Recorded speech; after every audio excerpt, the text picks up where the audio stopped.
உன் தாயார் உன்னிடம் ஏதோ மறைமுகமான காரியமாகும்.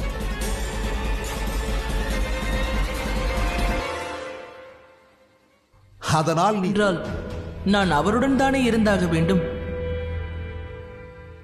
ஆம் தந்தையே. உன்னுடன் வந்திருக்கிறாள்.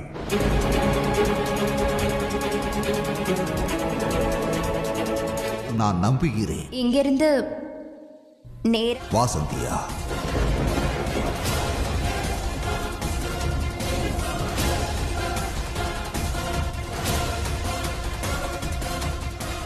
நான் நிச்சயமாக இதற்கு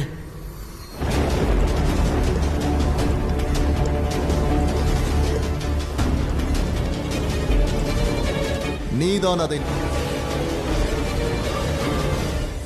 தாங்கள் இங்கு என்ன செய்து சனிக்கு என் மேல் எப்பொழுதோ சந்தேகம் வந்துவிட்டது. அந்த இந்திரனோ இந்த வாய்ப்பினை வழங்குகின்றேன். அதுவே இறுதி. இப்பொழுது தாங்கள் கிரீடத்தை மட்டுமே இழந்துள்ளீர்கள். இருந்தா அவருக்கு இந்த வனத்தை பற்றி நினைவிருக்காதா? தேவி சந்தியா உனது தாயாராக நடிக்க முயற்சி செய்கிறார். அவர் பிரச்சனைக்கு ஏன் அழைப்பு விடுக்கின்றாய் சந்தியா? சாயா சனியை எப்படி? அவரை பற்றிய உண்மையை கூறி உன்னை கோபப்படாமல் தடுக்கவே.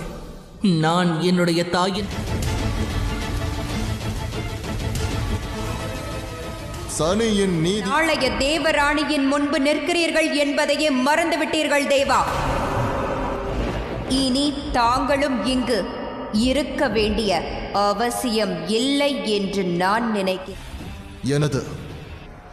எனது கிரீடத்தை பறித்தாய்.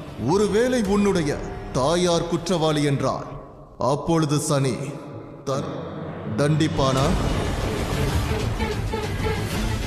இல்லை. நீதிக்கான நேரம் வரும் பொழுது சனி எப்பொழுதும் அந்த நீதியை வழங்குவான். நான் கூறுவ இனி எப்பொழுதும் என்னுடைய வழியில் வர வேண்டாம் தேவா. சூரியலோக் நீ என்னை காயப்படுத்தி விட்டாய். நான் சனிக்கு ஆற்ற வேண்டிய என்னுடைய கடமைகளை விழா. ஏன்? எந்த உரிமையில்?